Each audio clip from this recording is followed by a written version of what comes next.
Hello, all, and welcome to our weekly meditation town hall. We are blessed to be graced with Lama Surya's presence today to lead us. So that's very exciting. For those of you who know him and those of you who don't, you're in for a real treat. He is having, some of you will laugh at this, some sound issues, but if you hear a beeping in the background, it's not your computer. Just go with the flow. Just let it be background noise and don't worry about it. So, welcome. Thank you so much for being here today and joining us. And as always, I'd like to encourage you, if you can, to support this meditation town hall by going to zogen.org and giving a donation. I was looking back in my notes, and it was March of 2020 that we started this town hall when the pandemic was getting going and we were trying to decide what we were going to do moving forward. And this seemed the best way to do it. And now it's 2025 and we're still at it. So we're very fortunate to have a variety of great teachers every week.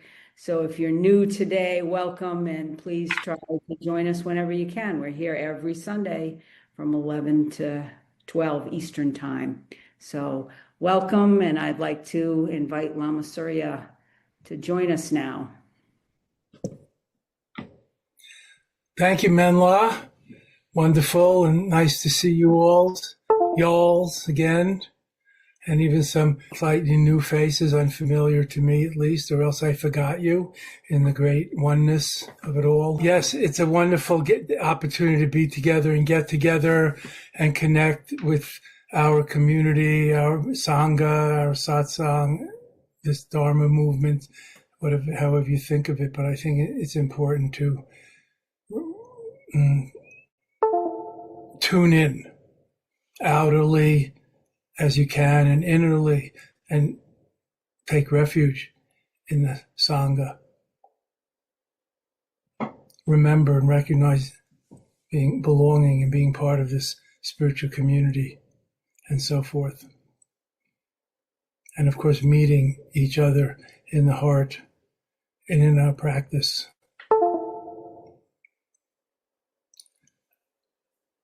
Last night I was thinking about what to talk about today. Of course, it's a very special month in the Buddhist calendar called Sakadawa, the month of Buddha's birthday, enlightenment, and death day, or passing into nirvana day. So it's considered that anything we do in this month is extremely auspicious and effective. And some say the karmic results and benefits are multiplied thousands of times.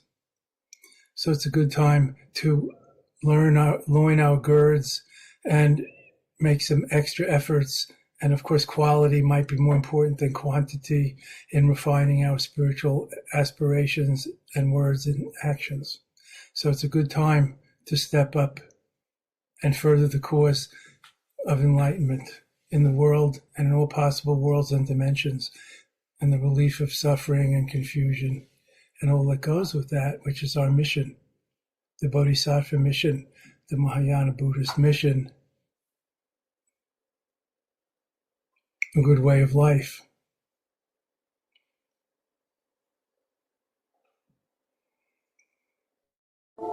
If you're in touch with Buddhism in the world, there are different calendars, slightly different celebrations of Buddha's birthday and so on. In recent decades, even since I studied Buddhism, I'm still studying Buddhism, a student of Buddha, but even the dates of Buddha's lifetime seem to have been moving around by international scholars of different kinds. So anyway, the different calendars all agree that this full moon in May is the big one, is the auspicious one. Although from the Dzogchen point of view, now is the only golden eternity. Anyway, I'm not going to harp on Dzogchen today. Everything I say, of course, comes from that lineage and tradition, and the view, meditation, and proactive Buddha activity of the great perfection, natural great perfection within us all. these are challenging times. People have been asking me how I deal with it. Do I tune out the news? Do I follow the news? Do I watch the news, read newspapers, follow it on social media, to give Yahoo reviews of things that I notice, etc.? I follow the middle way. I think that's important to say, just in general, not being a news junkie, but also feeling interested and caring and even responsible to be some kind of informed citizen. My erstwhile neighbor in Concord, Mass., Henry David Thoreau of Walden Pond fame, said he'd rather tune in to the timeless than the news, the daily news. Yes, they had newspapers in those days too. In fact, his family business was making pencils. I just throw that in for trivia contests. Yes, tuning into the timeless as well as the dailies. But then there's the dailies too. And it's good to know what's going on, assuming one cares. But there's a difference between mothering and smothering, and caring too much becomes attachment, expectation, and disappointment, and all the rest, irritations of the samsara condition. So what do I do during these times? Yes, I pay some attention and reflect and analyze a bit, and it's hard to know exactly what the truth is with all of the modern issues, postmodern issues, as well as alternative facts, spin, propaganda, partisanship, and so on. Anyway, finding one's inner center and, quote, inner truth or reality, or knowing oneself with a capital S or something like that, helps balance the confusion and the mystery of daily events and the stories of our lifetime, of our day-to-day existence, and theories and stories about our world, which is mostly subjective and interpretations. Even science changes its minds every few years about things, in case you haven't noticed. This year, coffee is good for you. Last year was bad for you. Or eggs, or chocolate, etc. Anyway, then there's the deathless, timeless wisdom traditions, which seem to have a excellent foothold or touchstone in, quote, reality, without trying to define that. But we all know when we're faking it rather than authentic, or at least being honest. And these things are very important to discern and to cultivate. So one thing that I practice, of course, is daily spiritual formal practice like meditation, chanting, prayer, yoga. In fact, recently I was in California visiting my old friends and college roommates for a big party, a celebration party and all. And I went every day that I was staying with them to my roommate David's Qigong teacher's class. So I've been doing Qigong and Tai Chi since then, and it's really great. So it's not entirely new to me, and I did a little of that when I lived in Japan a long time ago.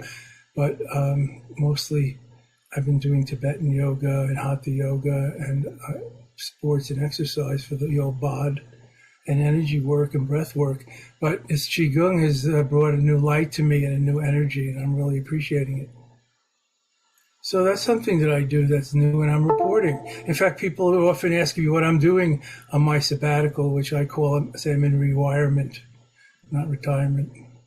So that's one thing that I'm doing, besides going to California, doing Qigong and Tai Chi with an American teacher. Yes, he has a long white beard, Michael, Shifu Michael, in Northern California, who trained in China, mainland China, with masters, as I did in the Indian subcontinent and in Himalayas. So that's a few things that I do. Moderation with news and outer events, the middle way. and qigong and meditating every day, and a little bit of prayer and study, and also sanghaing with my good friends and family and colleagues, and also through books and podcasts and all, meeting minds, learning, discussing, reflecting. That's an important part of at least my spiritual path. Now, how to stay centered in these days? That's a deeper question. Of course, having practiced some mindful anger management or mindful emotional regulation, which I'm not going to go into today. I've talked about a lot. You can read it in my books or elsewhere, or in other people's excellent books about these things, like Radical Acceptance by Tara Brach and others. I practice letting go, letting come and go, and letting be. That's a great practice. Not just letting go and suppressing and avoiding and throwing things away. Not just trying not to think when I meditate. But letting go means letting come and go, letting be. That's very important for me. And for many of us, perhaps an essential, vital ingredient, or even the main ingredient of Buddhist awareness practice or contemplation or meditation. I'm going to repeat that. Letting go means letting things come and go, letting be. Cultivating great equanimity, not just flattening out our affect, or walking around, tiptoeing around in Birkenstocks and whispering all the time. Time for hurrying and shouting, wait. If the bus is just closing its doors on the corner you're trying to get to. Hurrying is also part of it, but when it's time to hurry, not all the time. When you're sitting in a red light, you notice your hands gripping the wheel and your foot pressing on the brake. It's good to be aware of that and to relax a little, because it's not helping the light change. And it's definitely not helping you. In fact, it's probably harming you. Stress and tension has its effects in the body, in the mind, in the spirit, emotions, and everywhere, as you know, even psychic channels and all. So learning to relax even in the moment is very important, not just on vacation or later when the kids go away to college or when we retire. Just now or never, as I always say. So I've mentioned a few things that I do and a few practices, and you can think about what you do or like to do or can do, and also the attitude and intention with which you do it. Very important. If you practice Hatha Yoga, of course, applying mindfulness in that time makes it a great meditation and movement, and you get extra credit. If you do it during this month, your extra credit gets multiplied thousands of times, and you get a free ride, as they say. There may be no free lunch in samsara, but multiplying the good karma this month thousands of times will definitely get you somewhere. And with the right intention and aspirations, it might even be in the right direction. Let's hope. I mean, that's our intention. And it's good to remind ourselves about that. The Dalai Lama always says everything depends on intention and motivation. Another thing that I wanted to mention, and without going into a critique or comparative religion, I say our Western Dharma or even Buddhism is a little short on mentioning the virtue of gratitude. Another virtue is forgiveness. I'm not going to go into that today. But these seem to be mentioned more by Christians and Jews than I hear from Buddhists and Hindus. But anyway, we can practice gratitude. I've been practicing that. That's important to me. If I said that I wake up every morning with a little gratitude prayer and I say thank you when I go to bed at night, even just thank you for lying down and resting and feeling so good and comfortable after my stressful watching the Celtics lose in the playoffs at, way past my bedtime, or other stressful activities of the current world. If you're a Knicks fan, you also have this cirrus, this angst. Anyway, everybody has their own. Somebody's teenage friend cracked their skull open this week playing basketball. Was in a coma for 4 hours. And who knows how well he's going to recover. Let's have a moment of prayer for him. But still, life has to go on.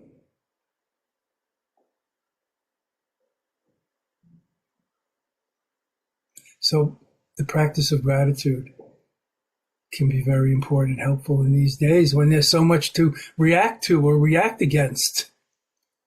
I don't know if it's more than ever, as some people like to say, tell me, but there's plenty of it, as usual, in the endless cycle, the vicious cycle of samsara, unenlightened existence. I don't want to say worldliness, but however you understand these things,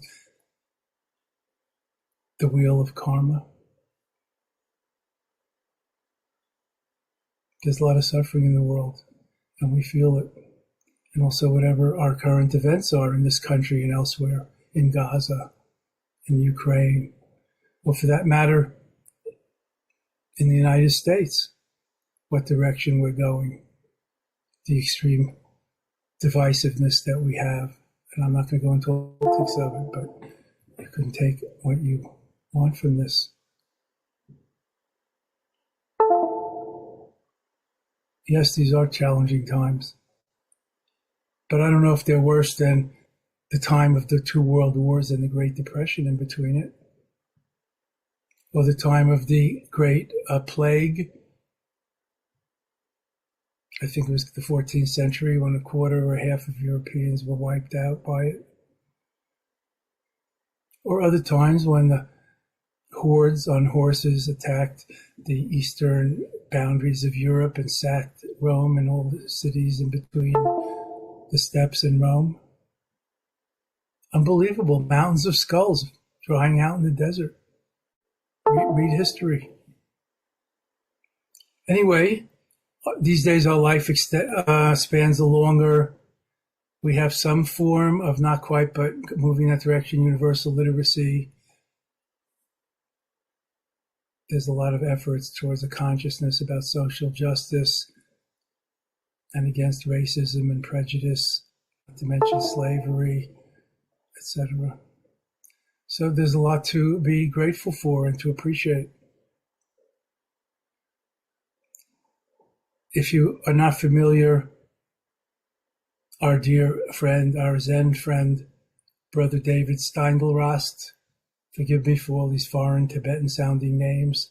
Brother David, his website is gratitude.org. He's a Benedictine monk. He's a Freudian psychoanalyst from Austria. He's been a Benedictine monk his whole life. He practiced and studied Zen in California for years and was a resident teacher at the Esalen Institute. Anyway, Brother David, his main practice is gratitude out of all the things he knows and can teach about. That inspired me to reconsider this and find it more in myself and in my life and also in our Tibetan Buddhist practice, like in the Guru Yoga section of remembering all that others have done for us and feeling grateful and appreciative and savoring it and not taking it for granted. So even if I lie down at night and let go of things and, say thank you in some way or other, or even say a gratitude prayer that I may have written or read somewhere in some good book or other, it really lifts me right out of the mud. People tell me they have trouble falling asleep, especially as they get older. I don't know. Or they can't turn their mind off or stop thinking. I don't know. I meditate. That helps, including in bed. Yes, with my legs stuck straight out, can still meditate. Lying down, slip right into the dream yoga of Tibetan Buddhism. Anyway, just saying thank you and have a moment of savoring appreciation definitely lifts me out of the mud. It's almost like, woo! Right out of my muddy rut and back into my clean, soft, comfy, properly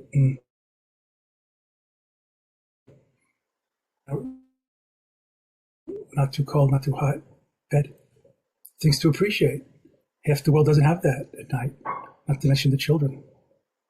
I heard Bill Gates say recently that he was working on reducing childhood mortality in the world and that there was still, whatever number he said, it was too many, 50 million or 15 million. I couldn't really hear because for whatever reason my ears seemed to be falling off. Slow, gradually.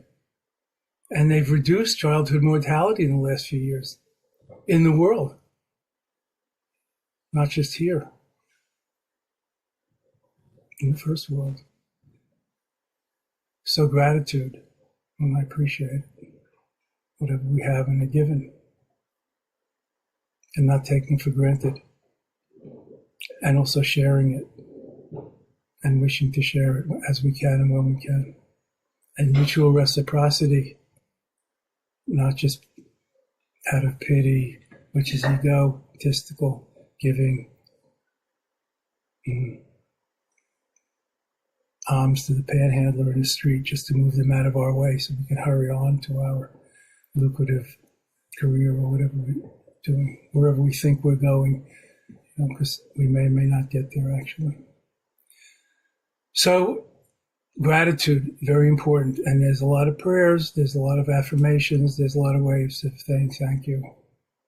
Like Rumi says, there's 100,000 ways to kneel and venerate the beloved with a capital B, with or without kneeling, with or without an object like the beloved in theistic traditions, no problem. Cultivating the virtue of gratitude. That's something I do these days, which helps revert and reverse and erode the tendency to react and to not appreciate and to wish things were different, which just sets up more disappointment. It doesn't mean to be inert or complacent. There's a difference between equanimity and spiritual detachment on the one hand, and complacence and indifference on the other hand.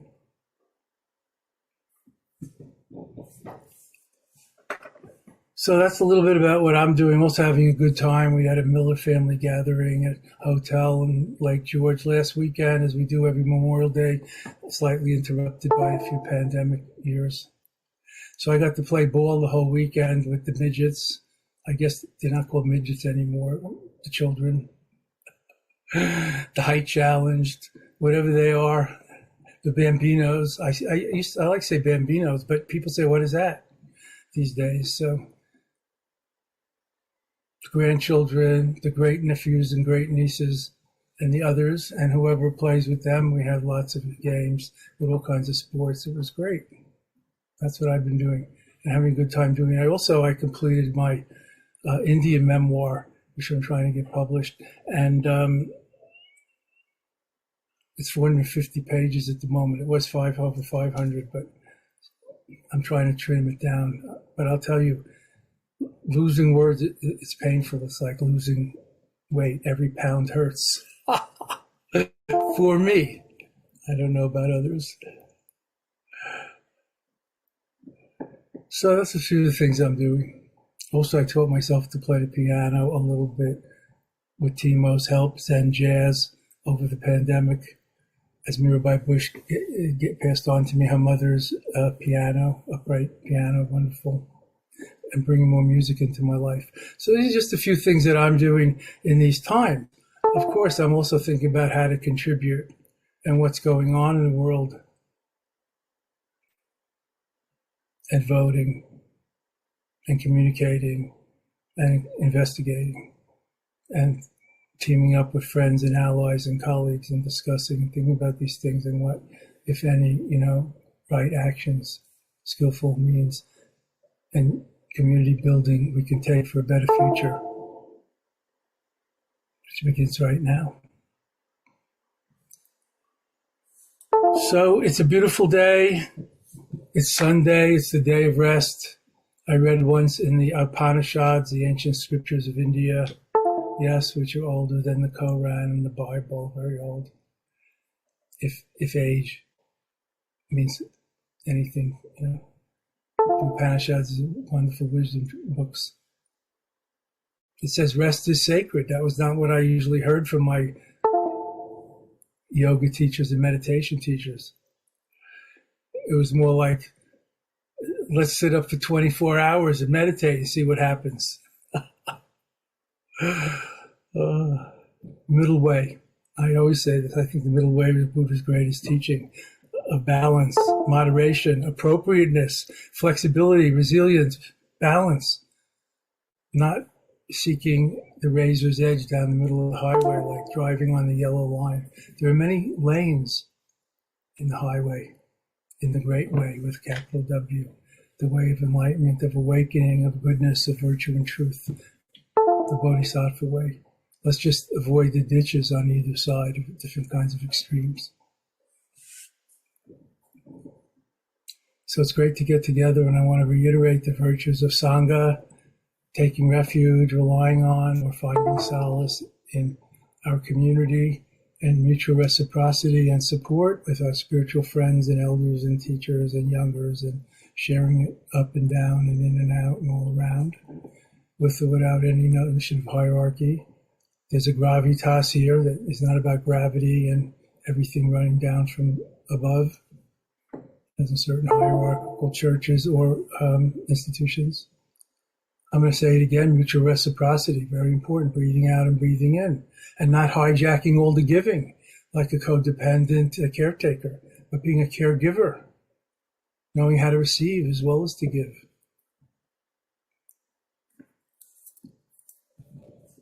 So generosity of spirit is also one of the great paramitas of the Bodhisattva, which can take us all the way. That's why it's not just a virtue of generosity, but it's a paramita of noble giving without expectation of return, of selfless giving, not with strings attached.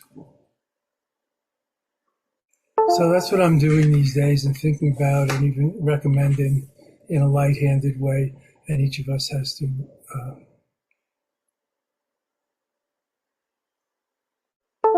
take our own space, make our way, decide for ourselves, as it were, with a little help and input and collaboration and co-creation, of course.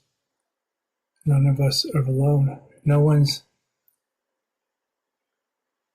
can do it all, and yet no one's exempt from participating. The middle way. So let's have a little chant and invoke the blessings and appreciation and gratitude and sharing, inviting all into this sacred space, this holy now, this Gothic cathedral of the majesty and grandeur of the human mind and spirit, and of the Sangha, the community of all beings. And have a little meditation, and then we'll open the floor to discussion, Q&R, question and response, and go out singing. Thanks for coming here today. Nice to see you all. I love you all. I love doing this. I hope you do too. Love is the way, the truth, and the life. The light. Jancho Samcho Grimpoche Make Panan Gyoche Yepa Yampa Me Payan Kane Kandu Belwasho. In the Buddha, Dharma, and the Supreme Spiritual Community, the Sangha, we go for refuge and rely upon it until fully awakened, enlightened, and liberated. By the power of all the six perfections, the paramitas, from generosity up to non-dual wisdom, awareness for the sake of all beings without exception, may we realize the enlightened life and bring it forward in this world. And may all beings everywhere with whom we are inseparably interconnected, who want and need the same as we do,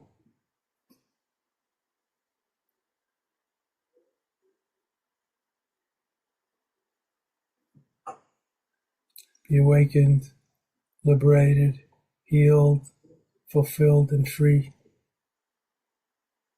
May there be an end to pain and suffering and natural disasters.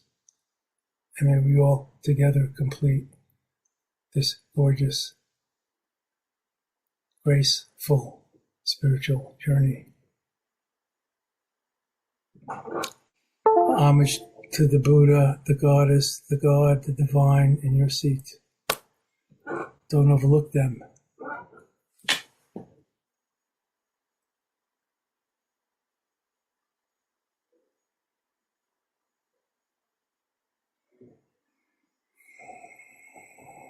Just sitting, just breathing, just being.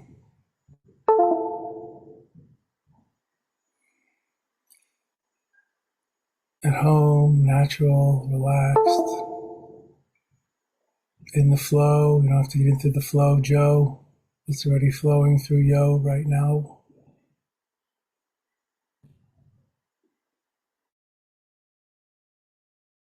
Imaho, homage to the great Tao. Flow with a capital S.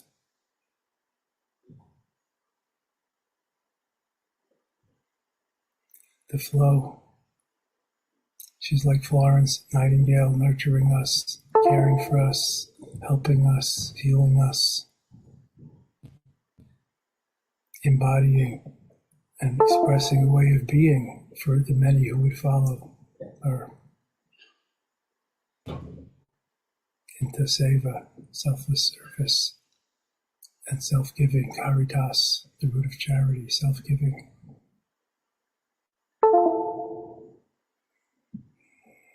Letting go, have we mentioned this before? Letting come and go, letting be. Hopeful, open, friendly, relaxed, at ease. Just sitting, if you want specifics, just sitting, no special posture needed, just breathing, no special breath holding or pumping the breath and energy needed right now. Just sitting, just breathing, and third, just being as you already are, just relaxing into that, not getting lost in doing, coming home to being, leaning back into yourself or into your seat as a metaphor, relying more on the Tao, on just being and natural flow rather than doing, achieving, accomplishing, fabricating, in the great building project of our lives, like building the Tower of Babel in biblical history to get closer to heaven.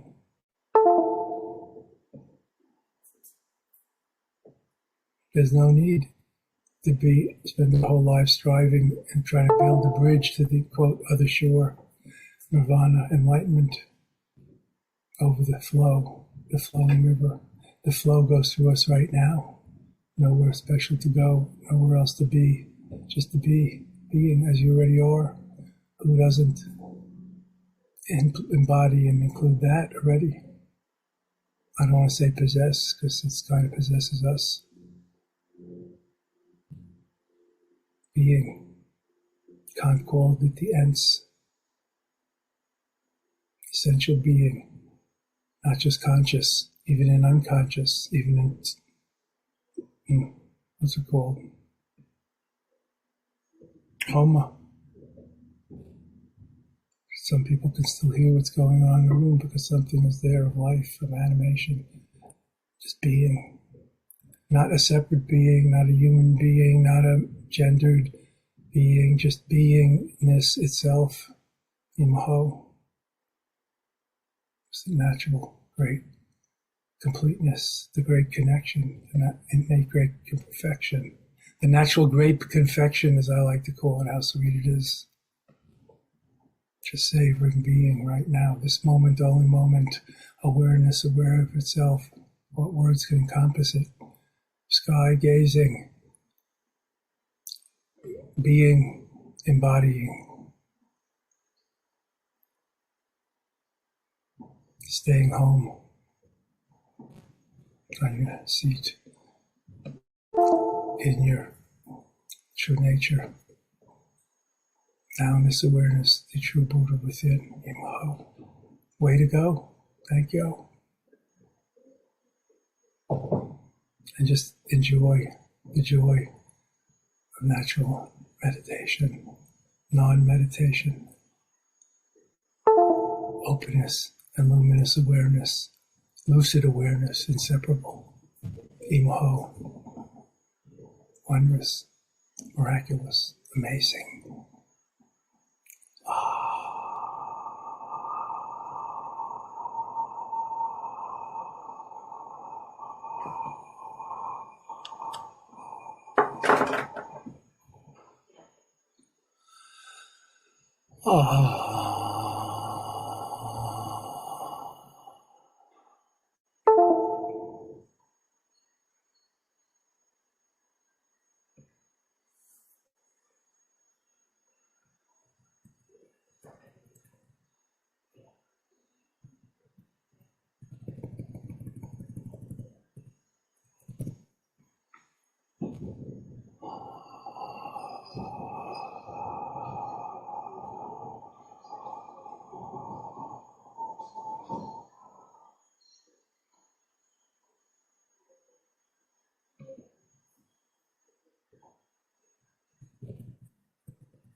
Inside out like a bubble, relax into the sea from which it's never been apart. Imaho. Way to go. Thank you. Oh yeah.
calm and clear, naked awareness, awareness with a capital A, awareness alone, pure presence with a capital P, Rigpa. What words can F the ineffable? Just being awake, aware. Awareness is a verb, awaring, awareful. Attention, at ease.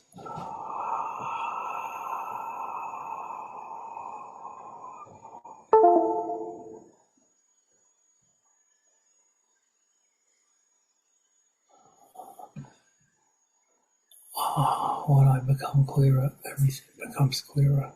That's the secret of self-mastery and awakening, liberation, inner freedom of mind and heart.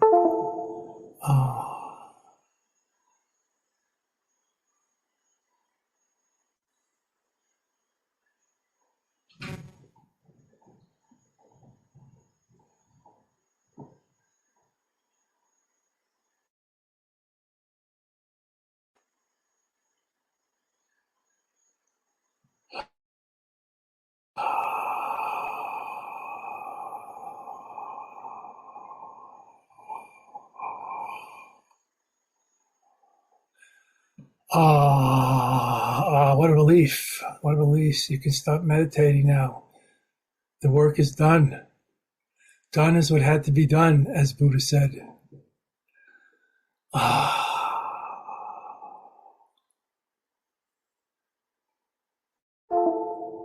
Nothing more to do. Figure out, remember, understand, keep track of, surrender to the wisdom of allowing rather than control freakism. Of course, you're allowed to course correct, to evaluate, but don't become the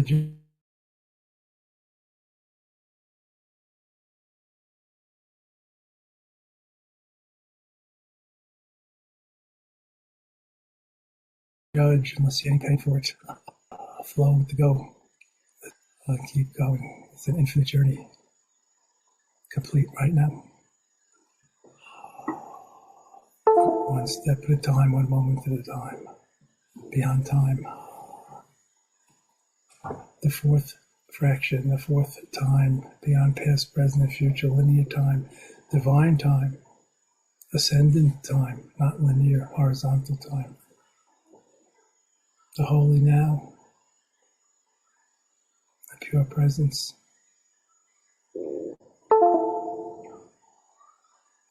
Buddha nature, Buddha-ness, the divine within us all.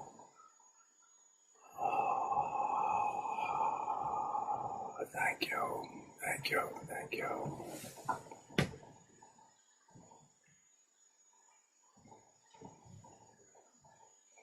Again, bowing to the Buddha in your seat. Don't overlook them.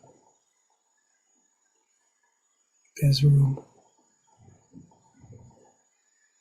Take your space. Make your space. Stand up. It. Wow. Oh, mani padme hori. Oh, mani padme hori. Oh, mani padme hori. Oh, mani padme hori. Oh, mani padme hori. Oh, mani padme hori. Oh, mani padme hori. Oh, mani padme hori. Oh, mani padme hori. Oh, mani padme hori. Oh, mani padme hori. Oh, mani padme hori. Oh, mani padme hori. Oh, mani padme hori. Oh, mani padme hori. Oh, mani padme hori. Oh, mani padme hori. Oh, mani padme hori. Oh, mani padme hori. Oh, Monty, bet me home. Oh, Monty, bet me home. Oh, Monty, bet me home. Oh, mommy, pray me home. Oh, Monty, bet me home. Oh, Monty, bet me home. Oh, Monty, bet me home. Oh, Monty, bet me home. Oh, Monty, bet me home. Oh, Monty, bet me home. Oh, Monty, bet me home. Oh, Monty, bet me home. Oh, Monty, bet me home. Oh, money, bad me, oh, money, oh, money, bad me, oh, money, bad me, oh.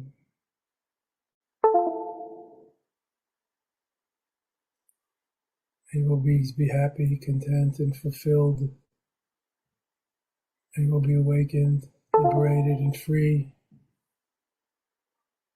May you be protected from anxiety, fear, and harm.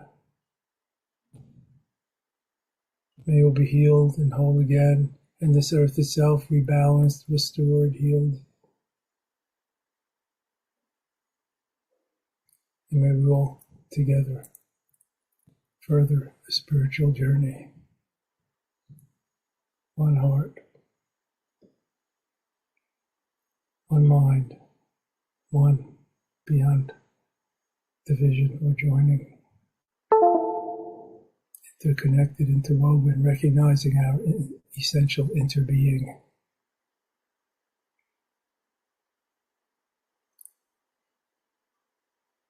Just touching that once through whatever means, whatever portal, brings us home to the place we all have in common. Changes one's whole life and perspective.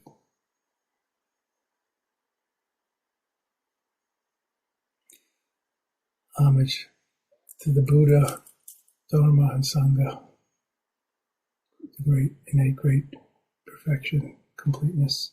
May you all realize it and be benefited by it.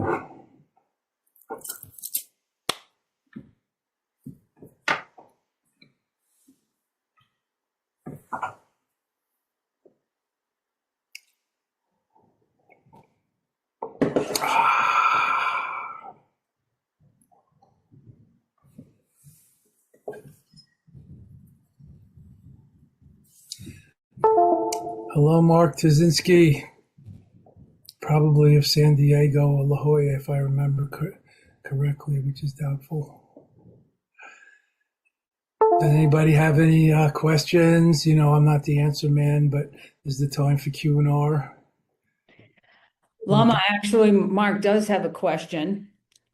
He says, I understand the literal meaning of the words in the phrase, form is emptiness, emptiness is form, but I really don't get it. Can you discuss it, please? That's for you, Professor. Professor Neuro Guy. Oy vey. Did you have to jump right to the great koan or conundrum of the heart of Transcendental Wisdom Sutra? Okay.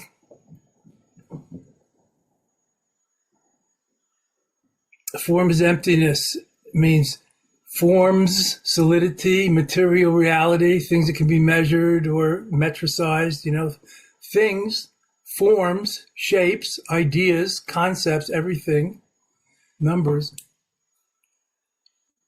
are empty. It doesn't really say empty. That's a bit weak translation. It says shunyata. It's a good word to know because it has many possible interpretations, mostly around the idea of it's not what we think it is. It's empty of our concepts. It's hollow. It's ungraspable, insubstantial. Shunyata, the void. It's devoid of our superimpositions upon it, our conceptual imputations, Professor. It's devoid of our conceptual imputations upon it, which are so subjective. So in a way, it's my idea that one of the excellent or possible partial translations or one facet of this great term shunyata is subjectivity. So Solid things are not as solid as they seem to be. Form is shunyata, and yet shunyata is form. Again, my interpretation. Emptiness, shunyata, shapes up as forms. Now, I think that's clear, but it's hard to understand conceptually, and there's some non-dualism or contradiction in this, but just go with me here. I'll try to give an example. The ocean doesn't go anywhere, and yet it's always moving or in action. So both stillness and movement are included in its way of being. Or water, oceans, streams, rivers, I don't know, Mark, it's just a metaphor.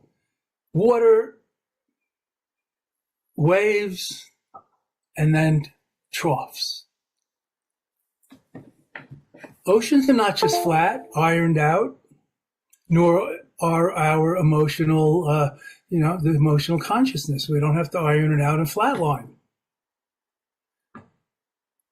Water waves, I'm trying not to say becomes waves because that sounds like a different thing. Water waves and troughs.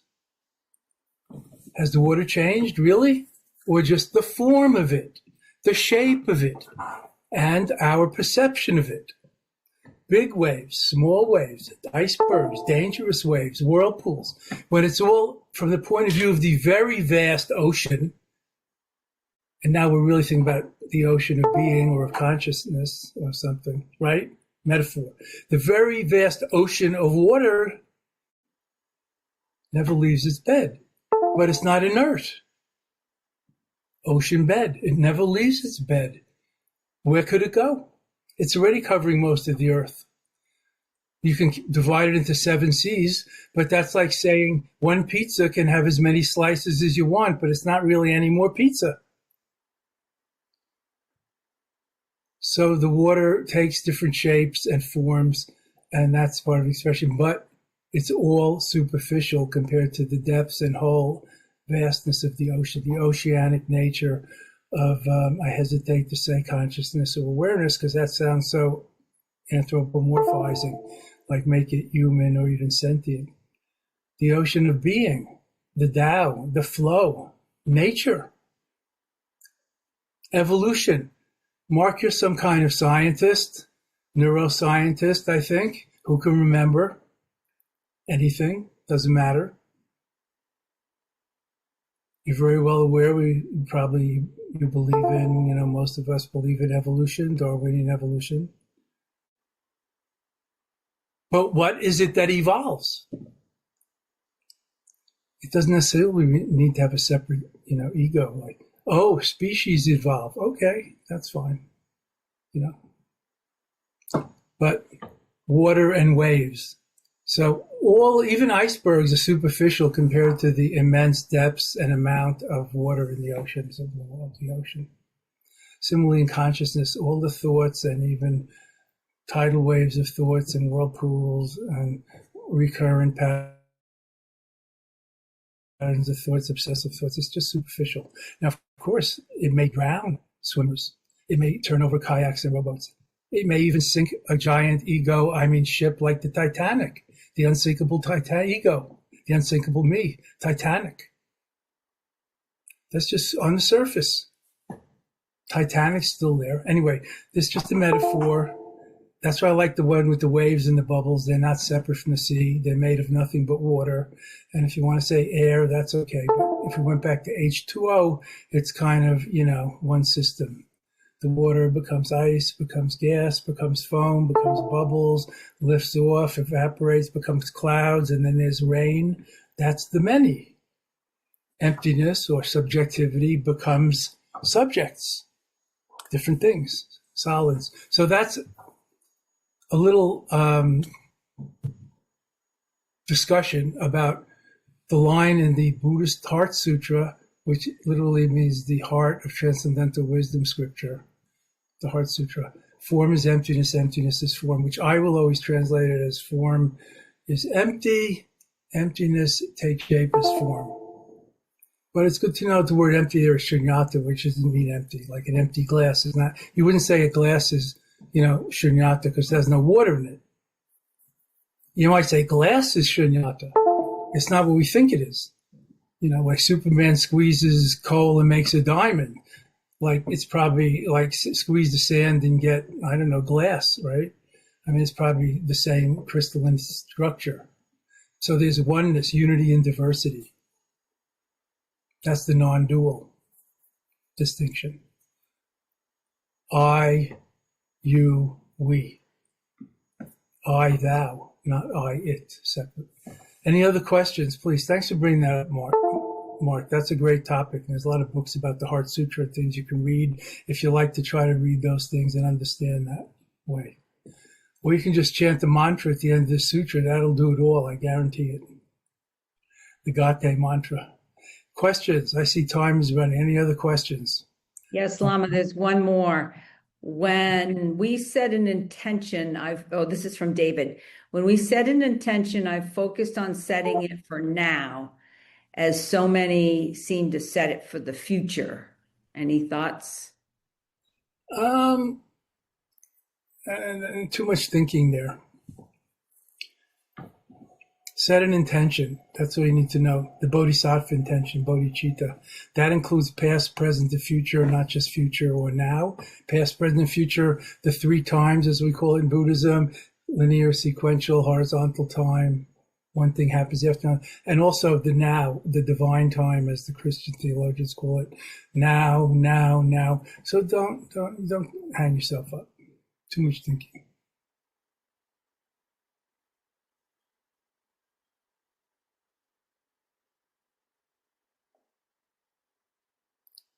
Setting an intention is a noun, like just to stretch the idea.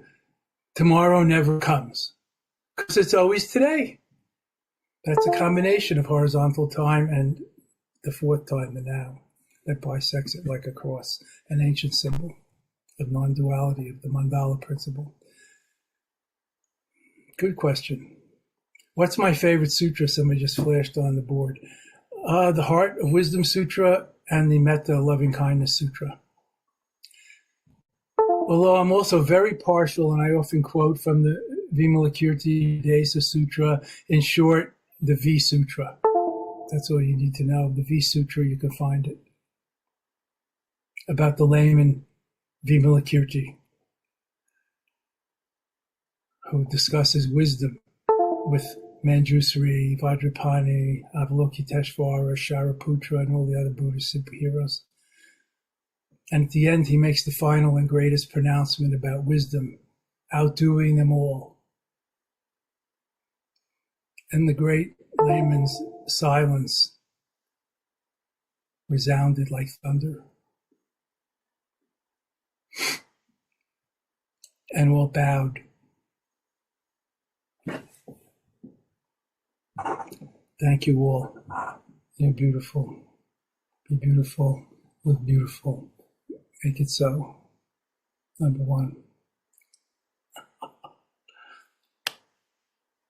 Thanks, Lama. Thank you all. Hope to see you again on another Sunday, every Sunday, 11 to 12 Eastern Time. Join us again. Have a great weekend.